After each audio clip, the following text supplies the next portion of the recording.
Olá, bem-vindo, bem-vinda ao estudo da lição da Escola Sabatina. Você que é professor da Escola Sabatina ou que simplesmente gosta de estudar a Bíblia, se aprofundar, nós estamos começando uma lição nova, é a primeira lição do trimestre, vamos estudar sobre o livro de Hebreus. Vai ser uma viagem muito gostosa, maravilhosa, e a gente começa com uma equipe conhecida nossa, né? Aqui você tem o Luciano, lá em cima, bem-vindo, Luciano. Brigadão aí, o Lucas está aqui no meio e o André na nossa tela está aqui embaixo, né? Bem-vindo, Lucas, bem-vindo, André. É só assim, né? Porque para não tomar tempo da lição. Mas nós queremos lembrar você, compartilhe aqui o nosso link, né? Graças a Deus tem crescido cada vez mais os acessos aqui ao nosso estudo. E se você gostou ou se você gosta, compartilhe com alguém que também gosta ou que você gostaria que aprendesse aquilo que está sendo ensinado aqui. Muito bem, eu quero convidar você para orar junto com a gente e eu vou pedir ao Lucas que ore com a gente, por favor. Então vamos orar. Senhor Deus, amado Pai, obrigado pelo privilégio que nós temos de estudar a Tua Palavra juntos aqui, entre amigos. O Senhor esteja conosco, iluminando a nossa mente, nos guiando também todos aqueles que assistirão esse nosso estudo. Em nome de Jesus, amém. Amém, amém. Bom, como você sabe, a gente sempre tem uma apresentação inicial de cada dia, depois fica livre. Mesmo quando a pessoa está apresentando, outros dos três aqui podem comentar, mas você pode participar da nossa lição também, colocando aí no nosso chat, tal, fazendo o seu comentário. Vai ser muito bem-vindo. Outros poderão ler aquilo que você está comentando, tá bom? Então vamos lá. Sábado e domingo. Quem começa com sábado e domingo a lição dessa semana é o André, né, André? É Vamos isso, lá? é isso mesmo. Bom dia, boa tarde, boa noite. Você está conectando aqui em algum desses momentos, então seja muito bem-vindo. É um prazer estar de novo aqui com vocês.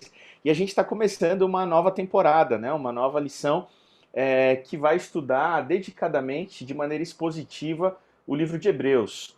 E especialmente como uma mensagem de encorajamento e esperança para os últimos dias. Essa é a intenção do nosso estudo nesses próximos 3 meses. E a gente vai acompanhar semana após semana aqui juntos o estudo dessa carta tão especial. A gente começa dizendo que a carta aos Hebreus é uma espécie de um sermão muito bem preparado, pregado a um povo que não conheceu Jesus. Essa é a primeira informação importante. A gente tem uma discussão sobre a autoria, mas logo no início da lição, o autor da lição já crava como a posição ortodoxa pensa, Paulo como autor da lição. Essa é uma discussão que não nos interessa aqui na introdução, mas é importante que a gente vai caminhar por Hebreus durante todo o trimestre, ter em mente que realmente a autoria de Paulo é aquilo que a gente tem de mais seguro. Há uma discussão mais contemporânea, mais tardia, de outras possibilidades, mas especialmente nesse contexto de discussão, Ellen White, quando se refere ao livro de Hebreus, ela menciona Paulo como seu autor.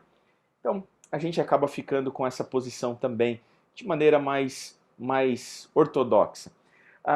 Mas indo já direto para a intenção da conversa, que é a lição apresenta esse começo no dia de domingo, na lição de domingo, eu quero ler com vocês Hebreus 2, versos 3 e 4. Eu acho importante trazer aqui a leitura do texto, e eu quero propor para a nossa conversa aqui também, e recapitulação, essa ideia. Eu vou começar do verso 1 e vou até o verso 4. Diz assim: por esta razão, importa que nos apeguemos com mais firmeza às verdades ouvidas, para que delas jamais nos desviemos. Se, pois, se tornou firme a palavra falada por meio de anjos, e toda transgressão ou desobediência recebeu justo castigo, como escaparemos nós se negligenciarmos tão grande salvação? A qual, tendo sido anunciada inicialmente pelo Senhor, foi-nos depois confirmada pelos que a ouviram, dando Deus testemunho juntamente com eles por sinais, prodígios e vários milagres e por distribuições do Espírito Santo, segundo a sua vontade.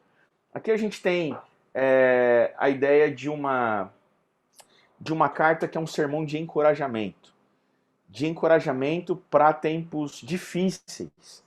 mas que traz à memória a história da salvação, mas que traz à memória a segurança da salvação. E trazendo para os nossos dias, talvez não haja melhor mensagem, ou mensagem mais necessária do que resgatar nos nossos dias a nossa doce esperança de uma salvação garantida através de Cristo Jesus, no seu sacrifício substitutivo, seu sacrifício substituto por nós. Então, o último texto que eu quero ler para deixar a sequência da lição tem que ver com uma história que aconteceu em João. Você vai se lembrar que no capítulo 20 de João, Jesus é visto pós-ressurreição pelos discípulos, mas Tomé não estava nessa ocasião. E Tomé duvida de que eles tinham visto Jesus. Ele diz assim, se eu não o ver com os meus olhos e não tocar nas suas feridas, eu não vou crer. E aí no capítulo 20, no verso 29, é o contexto em que Jesus aparece de novo, repentinamente ao grupo, e Tomé está com ele. E Jesus oferece as suas marcas para que Tomé toque nele. Mas o que me interessa aqui na provocação inicial dessa lição e do estudo desse trimestre é o verso 29 do capítulo 20 de João. 28 e 29. Respondeu-lhe Tomé, Senhor Deus, Senhor meu, Deus meu. Depois de ter visto e ter tocado em Jesus, Tomé creu. Mas aí Jesus responde para Tomé assim no verso 29. Disse-lhe Jesus, porque me viste, creste? Bem-aventurados os que não viram e creram. E aqui fica uma provocação. O que João está dizendo, o que Jesus está dizendo e o que João está narrando, é uma provocação muito, que me faz muito bem, eu gosto de pensar assim. A carta de João foi escrita com uma intenção, ou melhor, o Evangelho de João foi escrito com uma intenção de que a igreja que não conheceu Jesus e que talvez perderia o último elo, que seria João, apostólico, ela, ao ler a palavra, ao ler o texto, pudesse crer. E João está dizendo assim para a gente, mais felizes são aqueles que não viram e sem ver, creram. A carta de Hebreus é um sermão destinado, especialmente àqueles que não viram, mas creram. Nós somos estes, felizes, porque não vimos, mas mesmo sem tê-lo visto, nós cremos na sua palavra, e a sua palavra tem o mesmo poder que a presença e o toque do Cristo. Que esse seja o nosso desafio, o desafio de crer sem ver, e que sejamos felizes assim. Era uma introdução apenas, uma provocação, mas vamos para a terça aí, para a segunda em diante. Quero ouvir vocês também, Luciano, Lucas. Eu já emendo aqui, pastor Fernandes, quer comentar algo? Não sei. Pois é, não sei se o Lucas tem, porque você já vai emendar na segunda-feira, né? Lucas, tem alguma coisa para comentar aí? Eu só ia comentar, né, fortalecendo aí o que o André falou, da qualidade, né, desse testemunho que é dado por aqueles que presenciaram, mas agora, né, eles dão acesso a essa revelação àqueles que não presenciaram, né? No texto que o André mesmo falou, né, ele fala, né, que antes foi anunciado inicialmente pelo Senhor, mas também Deus testemunhou juntamente com eles a sequência, né?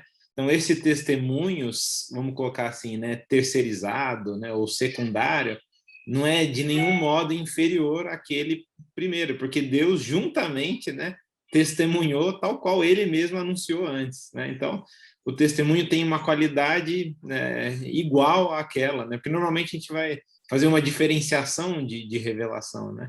Então, somado a isso que o André falou, a qualidade do testemunho é tão maravilhosa quanto a primeira. E para mim a lição, ela afirma um negócio aqui no domingo, no último parágrafo, diz assim, o Espírito deu aos primeiros crentes a convicção de que seus pecados tinham sido perdoados, né? E assim não temiam o juízo. E como resultado, suas orações eram ousadas e confiantes e sua experiência religiosa alegre. Então, nesse sentido aqui, né, me chamou muito a atenção que essa certeza do perdão dos pecados, né, da salvação em Jesus, isso trazia alegria. E dava a eles, eu sempre digo que nós, como crentes hoje, sofremos de uma baixa autoestima espiritual, né? Como que uma falta de autoridade espiritual. Mas essa autoridade vinha mesmo daqueles que não tinham andado com Jesus e visto Jesus e os milagres, nem ouvido Jesus, né? Tinham vindo depois, porque o Espírito é quem testificava, e esse mesmo Espírito, Deus, testifica em nós a mesma coisa hoje, ou seja, nós temos os mesmos elementos para viver com essa mesma alegria, essa certeza do perdão, da graça salvadora de Jesus, que o Espírito de Deus coloca no nosso coração, né? Vamos lá, Luciano, continuando. Pode falar. Lembrando de um detalhe, né? Considerando aí o que o André falou, né? Paulo sendo o autor dessa carta, Paulo foi um discípulo que conviveu com Jesus, esteve com ele, né? Não foi. Não. Só que ele se considera como tendo experimentado a realidade do Cristo, né? O caminho que ele cai do cavalo e toda a história que a gente conhece muito bem e o que ele vive, né? A experiência através do Espírito. Tal. Então, na própria experiência de Paulo, a gente tem essa realidade do que ele está trazendo na carta. E todos nós temos na nossa experiência de conversão ou em algum momento da vida um momento marcante que Deus chama, a gente sente o chamado de Deus e nós não precisamos esperar ter a mesma experiência de mas com Saulo ele estava andando e caiu do cavalo, ouviu a voz de Deus. Todos nós temos particularmente uma experiência, ou seja, não há diferença, né? Eu ia puxar justamente esse assunto, pastor Fernando, de como a gente se iguala, né, com a audiência aqui da carta de Hebreus, né? Paulo está fazendo aqui um sermão e está encorajando o pessoal a permanecer firme, a se alegrar na salvação e tudo mais. E eles não tiveram o privilégio de ouvir de Cristo, né? As palavras, os ensinamentos, ver os milagres, assim como a gente. Então, essa carta ela continua sendo importante para nós, porque, de certa maneira, através das lembranças, né? Lembrar a palavra de Cristo, lembrar aquilo que ele fez, lembrar os efeitos da salvação na vida daquele que crê, como isso fortalece a gente na caminhada, especialmente porque na parte de segunda-feira fala dessa comunidade enfrentando lutas, né? Uma audiência que provavelmente estava sofrendo perseguições também. A gente sabe que a comunidade do cristianismo primitivo, né? Ali os primeiros cristãos sofreram perseguições de todos os lados, né? Internamente, depois externamente, mas em alguns momentos assim eles eram colocados a uma prova muito dura, né? E seguir a Cristo, continuar crendo no que eles criam, continuar pregando naquilo que eles acreditavam, significava entregar a própria vida, literalmente, né? E aqui a gente tem várias vezes na carta aos Hebreus a ênfase em perseverar, em continuarem, apesar dos desafios. Mas, ao mesmo tempo, tem uma coisa que é muito bacana, que tem a ver com o discipulado mesmo, né? Lá no capítulo 13, no verso 3 de Hebreus, né? Diz o seguinte: lembrai-vos dos encarcerados, como se presos com eles, dos que sofrem maus tratos, como se, com efeito, vós mesmo, em pessoa, fossem os maltratados. Então, a gente vê aqui, talvez de uma forma diferente, mas um princípio muito presente no ensino de Jesus para os seus discípulos, né? Que é de se colocar no lugar do outro. E, a partir disso, você, ao sentir a dor, ao sentir a empatia pela situação que a pessoa está vivendo, você buscar auxiliá-la, né? E é isso que a comunidade cristã deve continuar fazendo. Começa com os amigos mais próximos de Jesus, chamados discípulos, mas agora esse mesmo chamado é estendido para todos que aceitam esse Cristo. E, é claro, a gente fala aqui de perseguições, né, que eles estavam enfrentando hoje. Talvez a gente poderia dizer que aqui tem uma diferença, né, entre o que é para nós hoje ser cristãos aqui no Brasil e para o que era para eles dentro do Império Romano, né? Dizer que eles não aceitavam César como rei e o Cristo, né, e aceitar uma outra forma de vida causava conflitos muito mais descrachados, né? A gente vive num contexto muito favorável ao cristianismo. Mas, de qualquer maneira, ainda hoje, né, a vida daquele que quer ser um pequeno Cristo é uma denúncia constante, né? É uma denúncia contra a apatia, contra o egoísmo, contra uma vida centrada em si mesmo, é uma denúncia contra uma vida que procura destaque pessoal às custas dos outros. E, é claro, quando a gente decide viver esse amor abnegado, essa preocupação constante uns com os outros, colocando as pessoas acima das coisas, a gente vive como que uma contracultura, né? E é claro que isso vai fazer com que uma luz diferente brilhe, né? Que é a luz de Cristo. E sempre vai ser um contraste com os padrões desse mundo, né? Então, esse mesmo chamado e os desafios, eles permanecem, mas talvez numa roupagem diferente.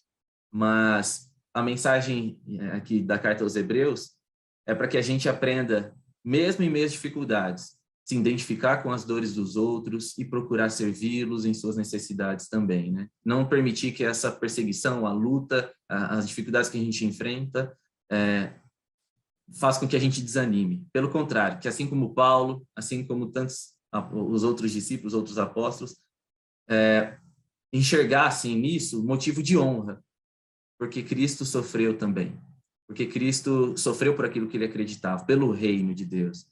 Então, que a gente possa encontrar motivos para se gloriar, tendo firmes, né, o grande prêmio no final dessa jornada, mas também a beleza que é viver se doando e seguindo esse chamado de Cristo. Luciano, você falou aí que a vida do cristão ela é uma denúncia, né? Aliás, eu acho assim, né, tanto para você, Luciano, quanto para quem está ouvindo, eu vejo como que essa sendo a maior denúncia e talvez a única válida, sabe? Porque quando a gente denuncia muito de lábios, essa denúncia, assim, ela não, a gente já viu que não tem efeito, né?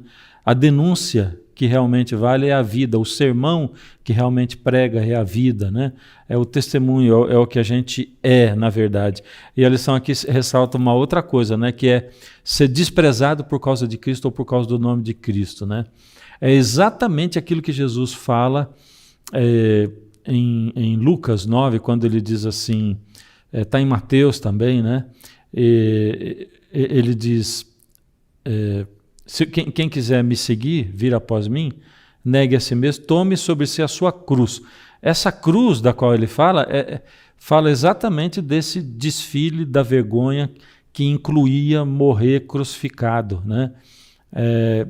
E Jesus diz, você tem que tomar essa cruz, você tem que percorrer esse desfile da vergonha, ou se identificar comigo, né? Eu me identifiquei com você. E naquele texto Jesus ainda fala assim, porque quem se envergonhar do meu nome, eu também vou me envergonhar dele quando eu voltar nas nuvens do céu.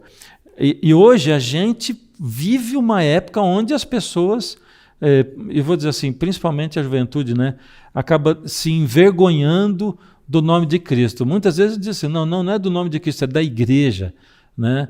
E sabe, eu não quero defender simplesmente não, é porque a igreja é a instituição de Deus, contudo né?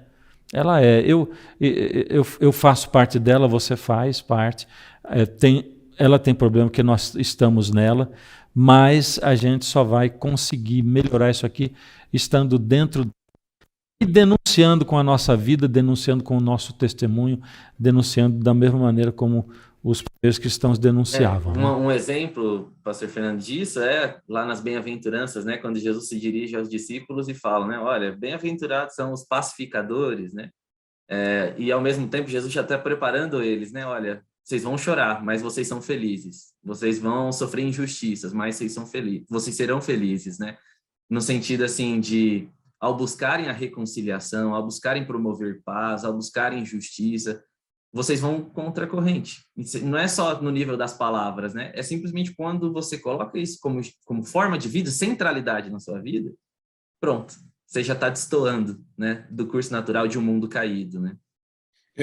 Desculpa aí, o Luciano falou, né, contra a corrente, né? E normalmente a gente pensa nadar contra a correnteza mostrar as minhas virtudes, meus méritos, e o mundo vai começar a me perseguir, e agora eu sou o perseguido, e ao invés de pensar na perseguição por se assemelhar a Cristo, que é aquele que age com misericórdia, a gente procura e cria, né, um complexo de perseguidor, né, ou de perseguido, melhor. Complexo de perseguido, né? Então, estão me perseguindo, então isso é bom sinal, eu estou agindo corretamente, porque estão me perseguindo, né? Se pararem de me perseguir, só que a gente começa a buscar a perseguição, um primeiro problema, né? E criar esse complexo por, acho, motivos errados, né? A perseguição envolve se assemelhar a Cristo, que é aquele que se doa, né? Vocês estão falando de denúncia, mas a denúncia está associada com, usando uma rimazinha, né, com renúncia, né, que é o que ele vive, né? Ele se renuncia até o outro, né? A misericórdia em favor do outro, tal. Então é desprezado por ser misericordioso, né? Envergonhado por amar demais. Por isso, você falou contra a correnteza, é agir de uma maneira antinatural, né? O natural não é agir com graça. O natural não é ser misericordioso. E o que é se assemelhar a Cristo? Eu vou ser perseguido por ser misericordioso, por errar pela misericórdia, por ser bom demais, né? Bondoso demais, desculpa. Então, eu acho que a gente tem que tomar cuidado, né, também, por não querer ser o perseguido, né? Eu estou sendo perseguido, então isso é um sinal de que eu estou agindo corretamente. E olha só, eu estou sendo perseguido por isso, e por aquilo. E esse é um problemão também, né? Às vezes a pessoa só é chata e está sendo perseguida porque ela é desagradável, né? E ela acha que isso é um mérito, né? E Lucas, o ato falho serviu muito, por exemplo, que o caminho não é ser bom demais, mas ser bondoso demais. Bondoso E a demais, gente a gente às vezes pensa que o caminho é ser bom demais, né? Mas o exato. caminho é ser bondoso demais, cara. É Acabou isso aí. explicando, o ato falho explicou melhor até. Foi melhor do verdade. que eu falei. Eu tinha que já ter começado de trás para frente. E o perseguidor também valeu, viu? Tá em cima. Vamos para terça-feira, vamos lá. Então, a terça-feira, né, resumindo o que ela disse, ela fala que os cristãos, os seguidores de Cristo, né, eles viveram esses conflitos, mas saíram vitoriosos por continuarem existindo, por crescer, né, o movimento daqueles que seguiam o caminho e etc e tal.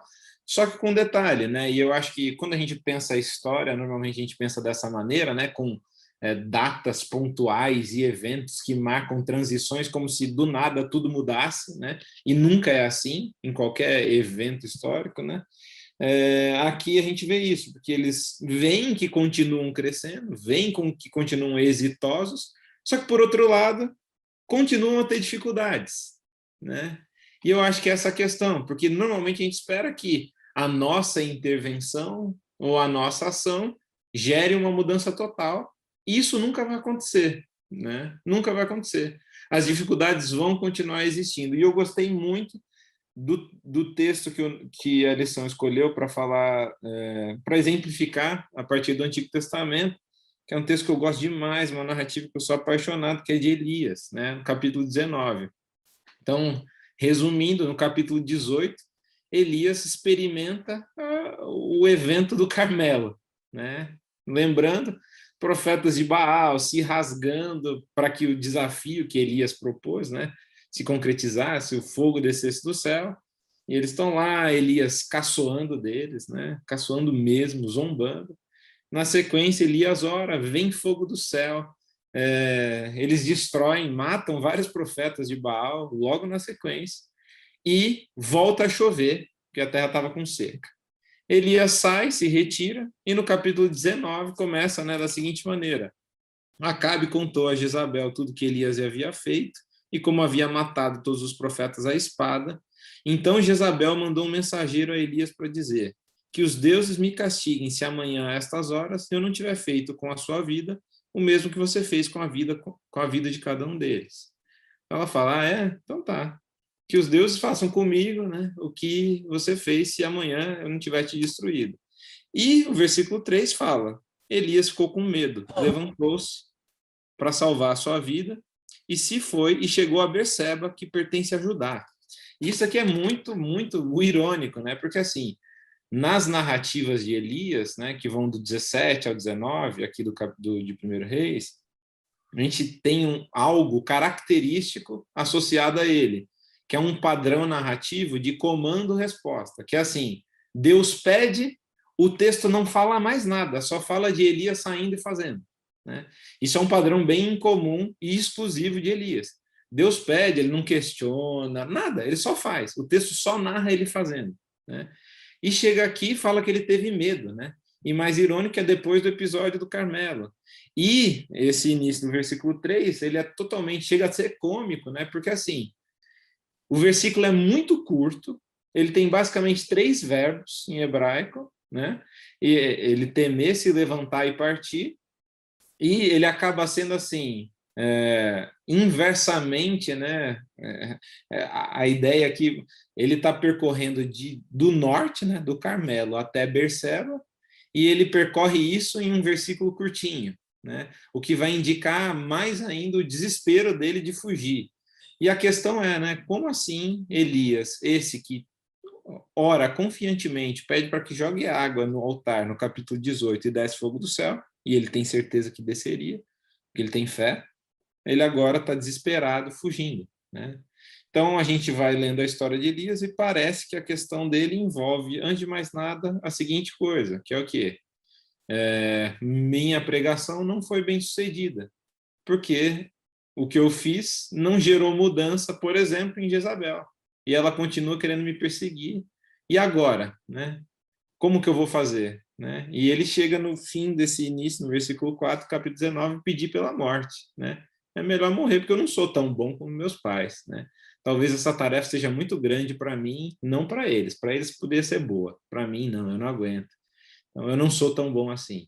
Então eu acho que uma coisa importante da lição da terça-feira é as dificuldades sempre vão existir e não é a gente que vai mudar, assim, não vai mudar nada, né? Não é a nossa ação, não é a nossa intervenção, né? É Deus que trabalha, pode trabalhar através de nós e etc. Mas não adianta a gente esperar que a nossa ação, a nossa pregação vá transformar completamente e não há dificuldades depois disso, não existem problemas, né? Elias é uma prova disso. Falei demais. Nada. Você está falando aí, eu estava lembrando, né? Porque essa coisa toda ela tem muito valor, ganha muito mais valor quando ela é aplicada à nossa realidade hoje. E a gente fala muito de pregar o evangelho a todo mundo e tal, que é o que Jesus disse: o evangelho será pregado a todo mundo, para testemunho a todos nós, depois, e então virá o fim, né?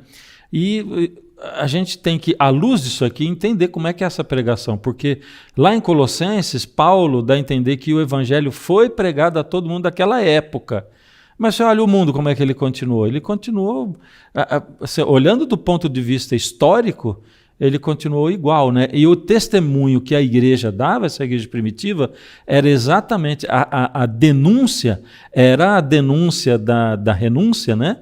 Porque eles eram uma comunidade, ali como descrita em Atos, né, totalmente diferente do que acontecia no universo romano, né, greco-romano, no mundo daquela época, né, aquela coisa deles viverem como comunidade e tal.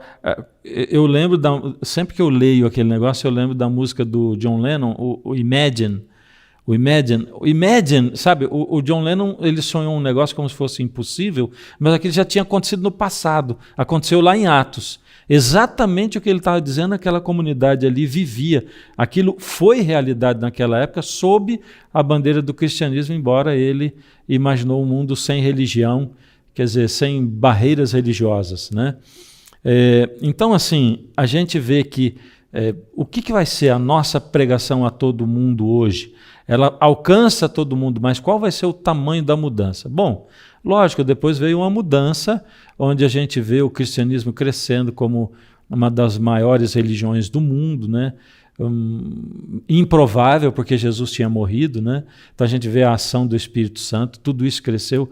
Então, lógico, isso vai ter uma ação, vai ter uma reação, vai ter uma continuidade, mas como você falou, é uma coisa que é totalmente...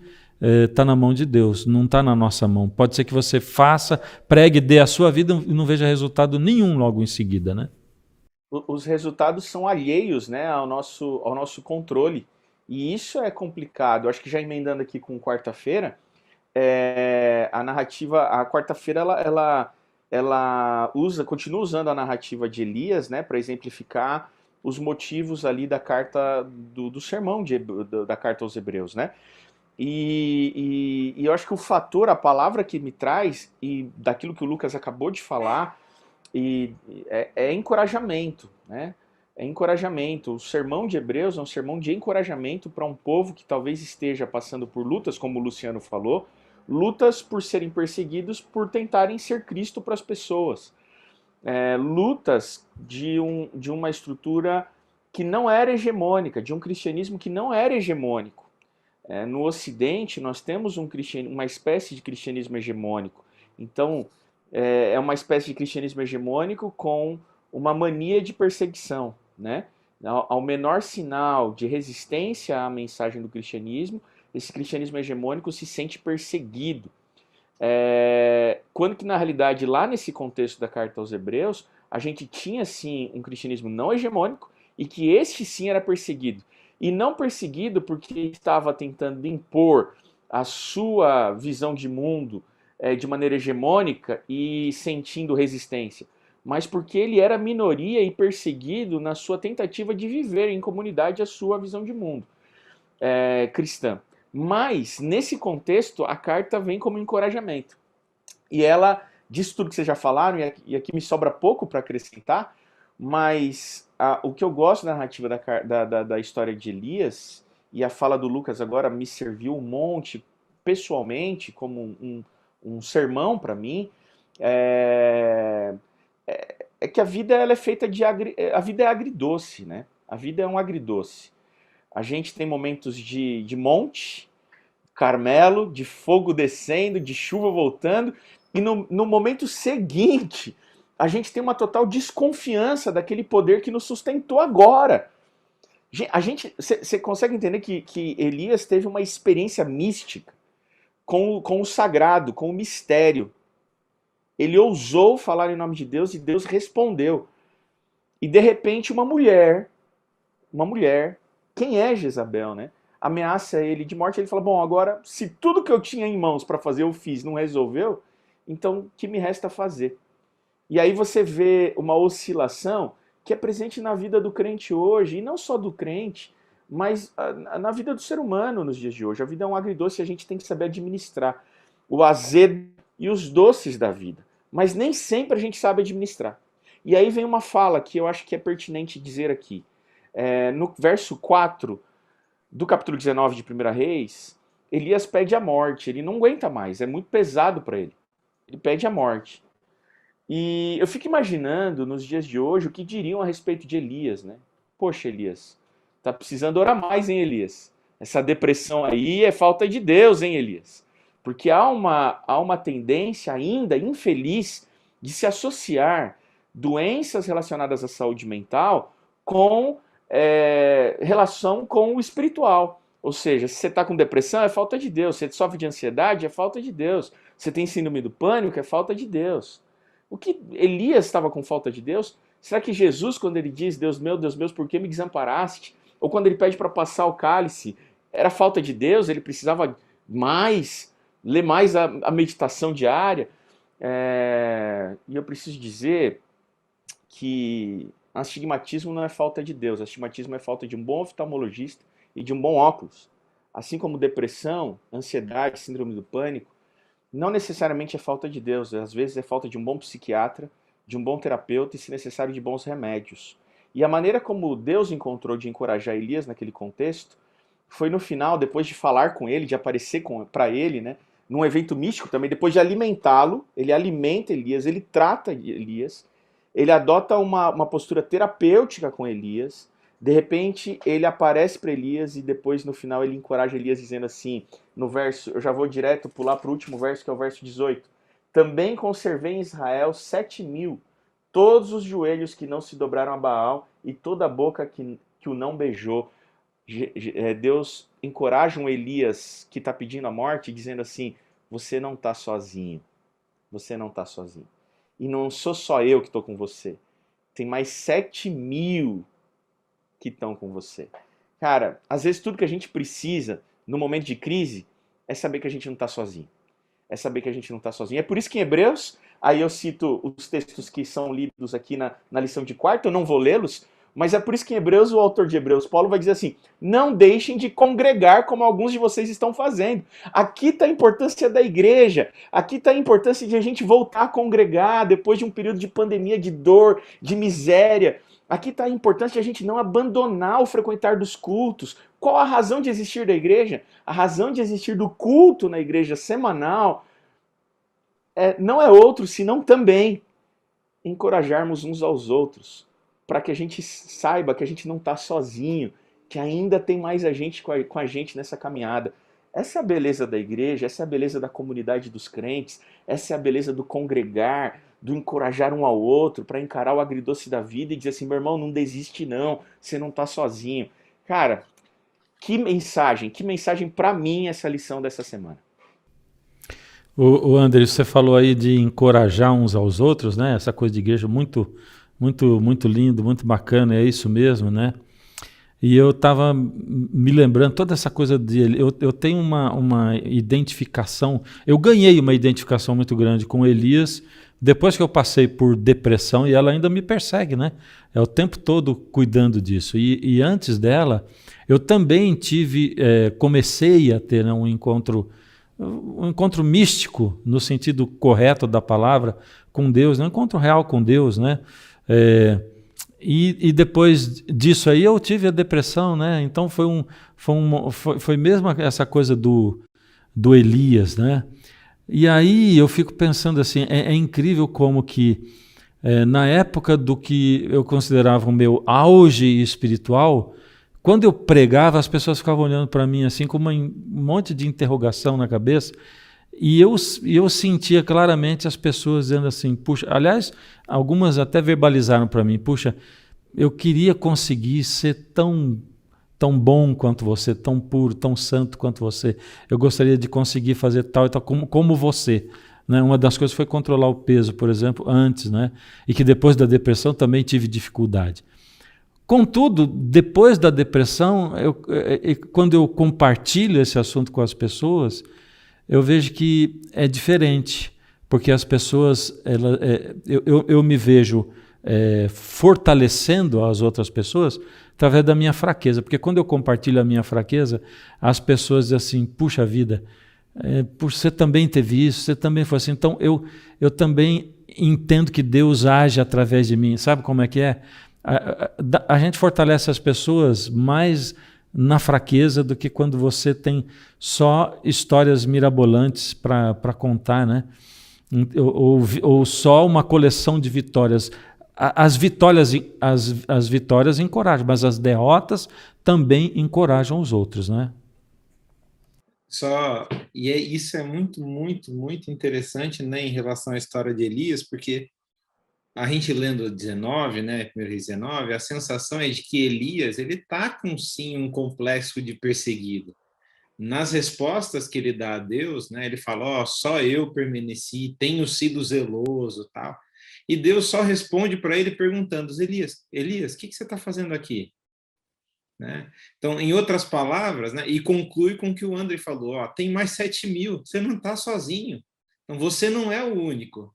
Você não é o único, então... Peraí, parece que foi bem sucedido em certo aspecto o que você fez, e também você não é o único passando por isso. Tem mais gente passando por isso. Né? Você não está só.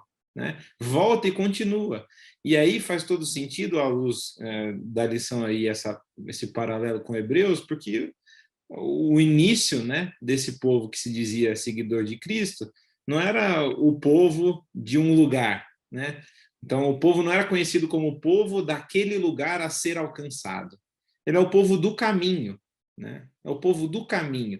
E o caminho não é um lugar, né? Não é um alvo específico. É um caminho, né? É o caminho. Então, mais importante do que o que acontece, né, em relação à sua tentativa de pregar o evangelho, de viver, etc., é a sua tentativa, né? É a sua tentativa de pregar, a sua tentativa de viver, porque o caminho vai ser guiado por Deus, ele te acompanha, né? Você não está só, né? Então, é por isso que ele se diz, eu sou o caminho, eu não sou tal lugar que você tem que alcançar. Cheguei nesse lugar, agora sim eu tenho o perfil correto, né, do cristão verdadeiro e tal. Não, é o caminho, é o caminho. Eu lembrei, eu já falei acho que umas 2 vezes aqui, mas lembrei de uma propaganda bem antiga que tinha de um carro, não me lembro que carro que era, mas vamos supor que fosse o Opala, quando ele era 0, eu sou desse tempo. E aí dizia assim, vinha a propaganda e o pessoal curtindo o carro dizia assim, porque viajar é melhor que chegar. É bem isso aí, né? O caminho, né? Você está no caminho, é mais importante que você está em algum outro lugar. É o caminho. A gente tem que aproveitar essa presença de Deus o tempo todo ao nosso lado, do Espírito, nos conduzindo enquanto a gente se movimenta. Aliás, quem é itinerante é assim, né? É desse jeito. É o povo de Israel indo para a Terra Prometida num caminho que não acabava nunca, né? Parecia não acabar nunca, mas que teve fim. Vamos lá, terminando a nossa lição, quinta-feira. Bom, é muito legal, né? Esses últimos temas que o André e o Lucas trouxeram aqui, você também, pastor Fernando. A gente vai falar, a parte de quinta-feira, dessa ênfase da carta aos Hebreus sobre perseverem, né? Porque nós estamos vivendo os últimos dias, né? Na verdade, lá no início já diz, né? Que nestes últimos dias Deus se revelou de maneira espetacular, extraordinária, plena no seu Filho Jesus Cristo, né? E é como se o autor da carta de Hebreus ele já tivesse partindo desse pressuposto, né? Olha, Cristo ele veio para cumprir as grandes profecias que a gente tanto esperava. Ele veio para inaugurar o reino de Deus e agora só falta ele vir nos buscar. Então, perseverem porque nós estamos nos últimos dias, né? E quando a gente liga isso com a profecia de Daniel, no capítulo 8, nós como adventistas temos com muito carinho, né, essa profecia. A partir de 1844 a gente tem essa consciência de que vivemos nos últimos momentos da história. E é legal a gente considerar isso, né? Por exemplo, no capítulo 9 de Hebreus, nós lemos o seguinte, né? Vai falar do sacrifício de Cristo, que é único, suficiente para aniquilar todo o pecado de uma vez por todas, mas aí no verso 26 você tem uma referência, né? Então, assim também Cristo, tendo se oferecido uma vez para sempre, para tirar os pecados de muitos, aparecerá segunda vez sem pecado aos que aguardam para a salvação. Então, de novo, né? Olhem para Cristo, tenham seus olhos fixos nele, tem perdão para você, e olha, se prepare para o momento em que ele irá voltar, né? No capítulo 10, nesse mesmo texto que o André trouxe aqui sobre a importância de congregar, no verso 25, a mesma referência e tem essa perspectiva escatológica, né? Porque o fim se aproxima, o dia se aproxima. Então, vou ler aqui o verso, olha, capítulo 10, verso 25. Não deixemos de congregar-nos como é costume de alguns, antes façamos admoestações e tanto mais quanto vedes que o dia se aproxima. E essa é uma ênfase, né, que vai se repetir várias vezes dentro do registro bíblico, mas aqui especialmente na carta aos Hebreus, né? E é interessante quando a gente liga essas coisas, né? Enquanto vocês estavam comentando, eu pensei, né? Poxa, como é bom e importante a gente congregar e vir com sinceridade de coração nesse momento de congregação, sabe? De vulnerabilidade mesmo. E se a gente pegar, né? Poxa, a identidade ou a identificação que Paulo tem com Cristo e que ele encoraja as pessoas a terem com Cristo é o Cristo sofredor mesmo. Não é o Cristo glorioso, sabe? Que fez todas as coisas, uns grandes milagres e tal, em alguns momentos também. Mas o que Paulo vai enfatizar aqui olha, para nós é motivo de honra, porque sofrer por Cristo produz em nós perseverança e também esperança de que o dia se aproxima. E a gente passa a desejar mais do que nunca isso também, né? E aqui a gente tem no capítulo seguinte, capítulo 11, a grande galeria dos heróis da fé, né? E o final dessa galeria de pessoas que sofreram duras perseguições, foram mortos injustamente. E esses homens e mulheres que sofreram por causa de Cristo agora são referências para que a gente também tenha esperança e persevere até que o dia se aproxime. Então, veja, nessa identificação com o aspecto do sofrimento, das nossas vulnerabilidades, que a gente passa até mesmo a desejar mais esse encontro, né, com o grande dia em que nós veremos esse cordeiro que foi morto injustamente, foi julgado injustamente, que morreu amando seus inimigos, né? Tem um teólogo que eu gosto bastante que ele fala da metáfora do abraço, né? O Miroslav Volf, ele fala que Jesus morrer com os braços estendidos na cruz é muito significativo, né? Porque ele morre como se na expectativa do abraço. No abraço pelos seus inimigos, no abraço por aqueles que o aceitaram. Mas ele continua de braços estendidos. É o Cristo sofredor, que agora deve ser percebido na comunidade de fé. E essa comunidade de fé, ao congregar, deve compartilhar a sua jornada, esse caminho, encorajando uns aos outros a continuarem se identificando com o Cristo que sofre, né? Que isso possa ser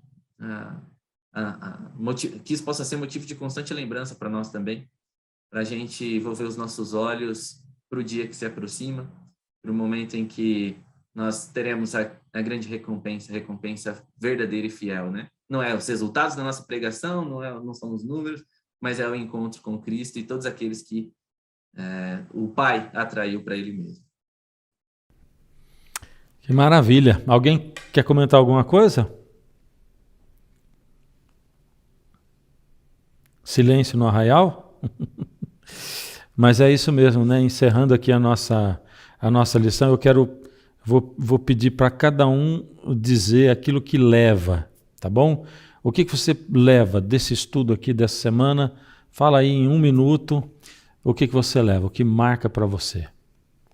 Eu levo encorajamento. Eu levo encorajamento para seguir, eu levo encorajamento para perceber que os resultados estão alheios ao meu controle, mas, como diz a música do Estevão Queiroga, o caminho, a jornada, né, o caminho muda o caminhante. Então é no caminho que a gente vai sendo transformado por ele, aperfeiçoado por ele, até que ele volte. E a gente está aqui para encorajar um ao outro até que ele venha. Amém, maravilha.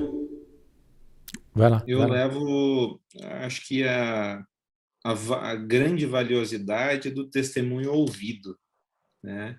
E eu lembro de João 17, quando Jesus, na oração sacerdotal dele, fala, né? Não peço somente por esses, os discípulos lá, mas também por aqueles que vierem a crer em mim por meio da palavra que eles falarem, a fim de que todos sejam um. Então, esses que ouvem e não veem já estão previstos lá na oração sacerdotal, e o desejo dele é que todos nós sejamos um, né? Um só. Amém, Luciano? Acho que a gente tem uma tendência, né, conforme a gente vai caminhando, de querer se acomodar no caminho, né, buscar o conforto, né, mas essa lição e a experiência, né, da audiência dessa carta me lembrou de que confortar uns aos outros, encorajar uns aos outros, na verdade, é continuar nesse caminho da renúncia, da abnegação, e de ser um pacificador, e não importa o custo que isso tenha, o custo para nós, né? Se seja com a nossa própria vida, que assim seja. Que a gente continue se dedicando a esse mestre e seguindo os passos dele nesse caminho. Bom, e eu quero terminar dizendo assim que para os nossos dias é muito importante, muito bonito a gente ver que, embora haja muitas teorias, filosofias fora do cristianismo, dentro da própria igreja, né? Muitas filosofias, muitas teorias, pregações em diversos sentidos, né? A gente vê que o que ainda é revolucionário é o amor de Deus atuando em nós e aí através de nós para a transformação nossa, transformação do lugar onde a gente vive e desse mundo, né? Então, que esse amor transborde de nós, em nós e de nós para os outros, e uns para os outros também. E que a gente deixe os resultados disso com Deus, porque se nós estivermos olhando, poxa, mas nós somos tão poucos, né? Como Elias olhava, mas o nosso povo parece um povo tão pequeno. Nós vamos achar que somos sempre derrotados, mas Deus lembra a gente que tem pessoas que a gente não vê, essa igreja invisível de Deus que está por aí espalhada também, absorvendo e replicando aquilo que recebe. Gente, muito obrigado. Obrigado aí pela contribuição de vocês, pelo tempo de vocês. Obrigado você pelo seu tempo, pela sua contribuição também com a nossa lição. Você é sempre muito bem-vindo. Não esqueça de compartilhar nosso link. E logo em seguida, após a oração, pastor César Reis continua com os professores de escola sabatina com várias informações úteis para vocês, tá bom? Nós iniciamos então com a oração do Lucas e eu vou orar terminando. Deus amado, louvamos o seu nome pelo seu poder e a sua graça, a sua misericórdia, expressos através do Senhor Jesus, o nosso Rei e Senhor. Que esse Senhor Jesus possa, com a nossa permissão, transformar a nossa vida, que o Espírito o coloque dentro de nós e que nós sejamos a manifestação viva dele, em nome de Jesus. Amém. Deus abençoe. Tchau, gente. Tudo de bom. Até a próxima. Olá, É muito bom estar com vocês no início desse trimestre. Estamos começando uma nova jornada. 2022 está na nossa frente aí e é um ano para a gente poder aprender mais a respeito das coisas que envolvem o reino de Deus. Começamos o trimestre com a lição Escola Sabatina, falando sobre o livro de Hebreus. Você já começou a estudar aí com o pastor Fernando. E agora tivemos a introdução do livro de Hebreus, a origem, o escritor, para quem se dirige esta carta, para o tempo do fim. Acabamos de estudar um pouquinho sobre este assunto, mas eu estou aqui para conversar um pouquinho com vocês sobre alguns aspectos interessantes para instruir os professores da Escola Sabatina, trazer algumas orientações para o diretor da Escola Sabatina e especialmente para os professores aqui que compõem a Associação Paulistana, região mais central aqui de São Paulo. Esse é um programa voltado para professores e diretores da Escola Sabatina. Eu quero começar fazendo uma pergunta para você. Quais os desafios que temos hoje na Escola Sabatina? Você pode pensar comigo um pouquinho? Quais são os desafios que nós, como líderes da Escola Sabatina, temos tido na nossa igreja? Quais os desafios que eu tenho como professor da Escola Sabatina? Bom, eu elenquei principalmente três grandes desafios que nós temos com respeito à Escola Sabatina. O primeiro deles, que a gente precisa realmente fazer da Escola Sabatina uma agência para salvar almas. Esse é o propósito da Escola Sabatina. Quando ela foi criada, ela tinha este propósito, o propósito de instruir as pessoas, mas de conquistar almas para o reino de Deus. Sabe, hoje a Escola Sabatina, ela tem sido um lugar apenas para a gente repassar a lição da semana. Não, no início da igreja, lá atrás, o objetivo principal da Escola Sabatina era ajudar na salvação das pessoas, a salvação de pessoas, de almas. Há uma declaração que Ellen White, ela escreveu, tendo a iluminação de Deus, a inspiração, no livro Conselhos sobre Escola Sabatina, diz assim, ó: a Escola Sabatina deve ser um dos maiores instrumentos e o mais eficaz em levar almas a Cristo. Portanto, o departamento da Escola Sabatina, o professor da Escola Sabatina, a liderança da Escola Sabatina tem que ter essa visão de que as unidades de ação, elas têm como objetivo maior o preparo de pessoas para o reino de Deus e ganhar novas pessoas para o reino de Deus. Essa é a razão da Escola Sabatina. Não é só para passar lição. A lição é importante. Imagina, ela de um valor extraordinário, porque nós somos a maior escola do mundo, gente. Isso é uma ferramenta de instrução bíblica, mas temos que lembrar que o objetivo principal é trazer almas para o reino de Deus. Em segundo lugar, nós temos o desafio de recuperar o trabalho da Escola Sabatina como o coração da igreja. Isso significa voltar às origens. Quando lá no passado, os líderes e todos os membros da igreja em geral faziam parte da lição, faziam parte da Escola Sabatina, das unidades de ação da Escola Sabatina. E essa era talvez a única estrutura que a igreja tinha no começo. Então tudo flutuava em cima do programa da Escola Sabatina. Tudo era feito por meio da Escola Sabatina. Ou seja, a igreja, ela cumpria a missão através da Escola Sabatina. E isso através de 4 objetivos que você já conhece. Mas vamos relembrar aqui. O primeiro objetivo é o estudo diário da Bíblia. A lição conduz-nos ao estudo diário da Bíblia. Segundo, nós temos ali uma confraternização, um momento amigável de relacionamento. Terceiro, temos o testemunho, contar das coisas que estão acontecendo. E quarto, é o projeto da noção da missão global. Não é? Lembrando sempre que a Igreja Adventista ela tem uma ação local, mas a visão sempre será global.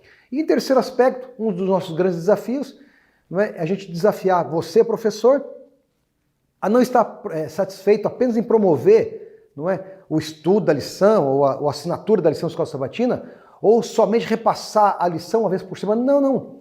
Nós precisamos de professores que sejam verdadeiros pastores, pastorear o grupo, cuidar das suas ovelhas, instruir as suas ovelhas, cuidar dos seus alunos, envolver todos na missão de levar pessoas a Jesus. Veja, esses são os 3 objetivos. O objetivo de ganhar almas para Jesus, o objetivo de preparar pessoas para o reino de Deus, o objetivo de que não é só repassar a lição, mas especialmente ter o interesse de pastorear essas pessoas, pastorear esse grupo de irmãos e de irmãs, ter esse objetivo, cuidar, pastorear. Então você que está comigo aí sabe que esse Esse é um desafio que nós temos como igreja e como professores da Escola Sabatina. Eu quero concluir essa primeira etapa, nessa primeira semana do trimestre, lendo para você o que diz aqui uma outra colocação que foi feita no Concílio Anual da Escola Sabatina do ano de 2018. Lá dizia a seguinte frase: não iremos melhorar a Escola Sabatina melhorando programas, mas sim melhorando pessoas. E as primeiras pessoas a serem melhoradas da Escola Sabatina são os professores.